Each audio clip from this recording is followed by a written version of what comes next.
मैं इस नतीजे पे पहुंचा हूं कि जो टाइम इंसान बचाता है ना आराम के लिए, उस टाइम में बेपनाह सुस्ती उसे घेर लेती है।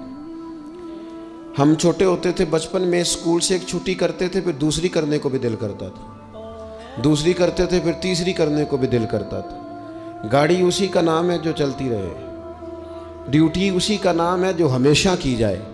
ज़िंदगी में मुसलसल जद्दोजहद करेंगे, मुसलसल काम करेंगे, उसका नतीजा ये निकलेगा कि आप महसूस करेंगे कि आपका वजूद जो है वो बड़ी सलाहियतों वाला है, वो बेकार नहीं है।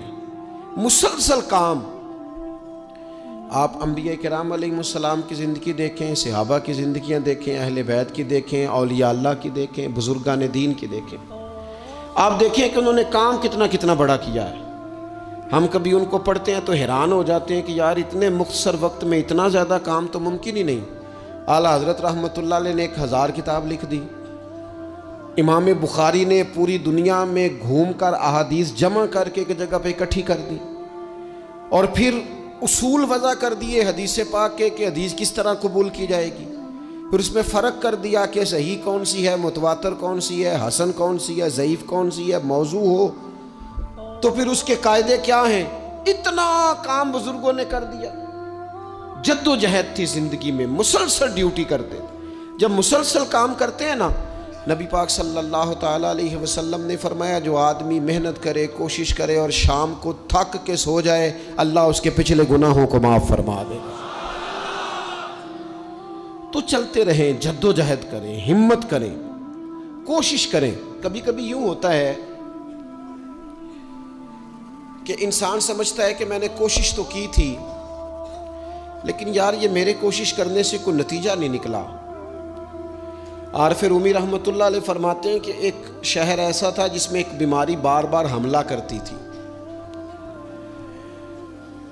तो 3-4 पहाड़ियाँ एक दूसरे के ऊपर थी, इकट्ठे पहाड़ बने हुए थे, उसके ऊपर वो जड़ी बूटी थी जिससे उस बीमारी का इलाज होता था। तो कई हकीमों ने बताया कि अगर वो जड़ी बूटी हासिल कर ली जाए तो तुम्हारे शहर के लोग सेहतयाब हो सकते हैं। पर वो 4 पहाड़ियाँ ऊपर नीचे और फिर ढलान बड़ी सीधी थी, जो पैर रखता फिसल जाता, कोई जुर्रत ही न करता ऊपर जाने की। लेकिन लोग बीमार थे, तकलीफ़ में थे। बिलाखर एक शख्स ने इरादा किया कि कब तक लोगों को बीमारी से सिसकते, तड़पते, मरते देखता रहूँगा। उसने कुल्हाड़ा उठाया, हथौड़ा उठाया, पहाड़ काटना शुरू किया कि मैं सीढ़ियाँ बनाऊँगा ऊपर जाने के लिए। फरमाते हैं कि वो पहाड़ काट रहा था तो जो करीब आते थे ना, वो उसे कहते थे पागल हो गया तू अकेला बंदा कैसे पहाड़ काटेगा, बेवकूफ़ है, छोड़ दे। उसने कहा यार तुम साथ नहीं चल सकते तो हौसला शिकनी तो ना करो, मुझे कुछ करने तो दो। सालों लग गए, एक पहाड़ काट के सीढ़ियाँ बनाई उसने। फिर दूसरा पहाड़ शुरू किया, फिर सालों लग गए और 2 पहाड़ काटे थे। बुढ़ापा आ गया, बीमार हो गया, मौत का वक्त आ गया। अब चूँकि सीढ़ियाँ बन गई थी तो 2 पहाड़ कट गए थे, वहाँ तक लोग आने जाने लगे थे। ऐन उस वक्त जब वो दुनिया से जा रहा था, फिर भी कुछ लोग हौसला शिकनी कर रहे थे। उसे कह रहे थे खुदा के बंदे क्या नतीजा निकला। कुछ लोगों की ड्यूटी होती है अपोजिशन का किरदार अदा करना, वो हर मौके पर हौसला शिकनी करते।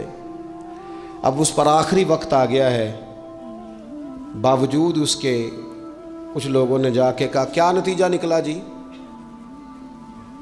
तेरे ऊपर मौत का वक्त आ गया है, तू ऊपर तक तो जा नहीं सका, फ़ायदा क्या हुआ। वो कहने लगा बेवकूफ़ो तुम्हें पता ही नहीं मैं कामयाब होके जा रहा हूँ। उन्होंने कहा किस तरह।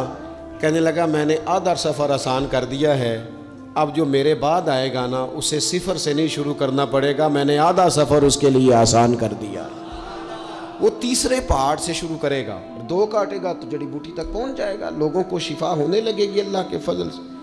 हम पता क्या करते हैं, बिलखुसूस मेरे वतन का रिवाज ये है कि लोग आधा सफ़र भी आसान करने को तैयार नहीं। वो कहते नहीं सारा ही फलाना करेगा। जितने अंबिया दुनिया में आए ना मेरे दोस्तों, वो सारे कामयाब गए, लेकिन किसी के साथ 4 उम्मती, किसी के साथ 10, किसी के साथ 100, किसी के साथ 200, लेकिन नबी कामयाब गए। क्यों? कि अल्लाह ताला ने जो उनके ज़िम्मे ड्यूटी लगाई थी वो ड्यूटी उन्होंने पूरी जिम्मेदारी से सर अंजाम दी। उस ड्यूटी में उन्होंने कभी कोई कमी दिखाई तो अपनी ज़िंदगी में जद्दोजहद करें, काम करें, बैठकर सिर्फ बात ना करें, तनकीद ना करें, बैठकर सिर्फ मनसूबा बंदी ना करें। और मेरे मुल्क में बिलखुसूस ये काम होता है, तबसरे करो, चैनल खोलो, तनकीद करो, अंदर की खबर लेके आओ, कोई कहानी सुनाओ, कोई नई स्टोरी बनाओ, लेकिन काम ना करो।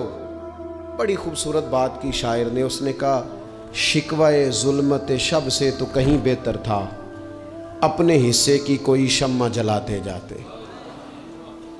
लोग तालीम नहीं हासिल कर रहे तो भई आप एक बच्चे का खर्च उठा लें, किसी गरीब का आप उसे पढ़ा दें, एक बंदा तो आपकी वजह से तालीम याफ्ता हो जाए। लोगों को खाना नहीं मिल रहा, भूखों मर गए लोग, हुकूमतें कुछ नहीं कर रही, आप 10 बंदों की जिम्मेदारी उठा लें, आप गरीबों को देख लें, 10 लोगों के घर में आप खाना पहुंचाना शुरू करें।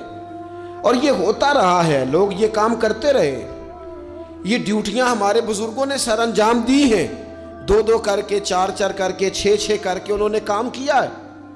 अपनी जिम्मेदारी का एहसास करें, मुसलसल काम करें, मुसलसल जद्दोजहद करें, मुसलसल ड्यूटी करें। और फिर मेरी तीसरी गुजारिश आपसे ये है कि जिस तरह आप अपने अपने घर में आपकी जिम्मेदारियां होती हैं और अगर आप जिम्मेदारी अदा नहीं ना करते तो एहतजाज होता है।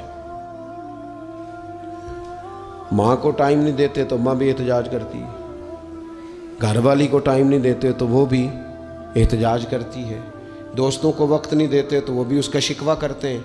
तो आपके ज़िम्मे जितनी भी जिम्मेदारियां हैं, आप पढ़ाते हैं, क्लास में वक्त पे नहीं आते तो उसका इजहार किया जाता है।